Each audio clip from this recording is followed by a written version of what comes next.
Everyone, good afternoon o good morning pa pala. Ito naghihimay ako ng sitaw. Tignan niyo kung gaano kahaba ng sitaw oh. Ang lalaki ng bunga ng sitaw Ang hahaba pa niya Nasaan na yung isang mahaba pa Ang hahaba niya guys. Pinamitas lang doon sa puno nung tanim nung pinsan ng asawa ko. Binigyan kami ng napakarami. Ayan. Ang hahaba ng bunga ng sitaw guys Ayan. Ganito po ang buhay dito sa Mindoro.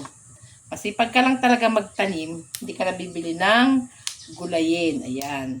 Ang gusto ko muna po parang magsinigang ba. Magsigang ako ng isda na lumahan. Tapos lagyan ko ng sitaw. Paasim ay kalamansi. Ayan. Tingnan nyo guys, ang mga kalamansi namin dito. Nanguha kahapon yung asawa ko din. Yan diba? Hindi ka nabibili. Kaya ang bibilhin mo na lang isda. Halimbawa, bibilhin mo na lang ay manok.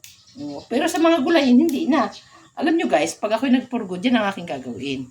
Para talagang maraming tanim. Mahilig kasi kapati ako guys sa mga ganun. Thank you for watching everyone. Tinaman pisngi ko guys kung nagkakapikas na pati.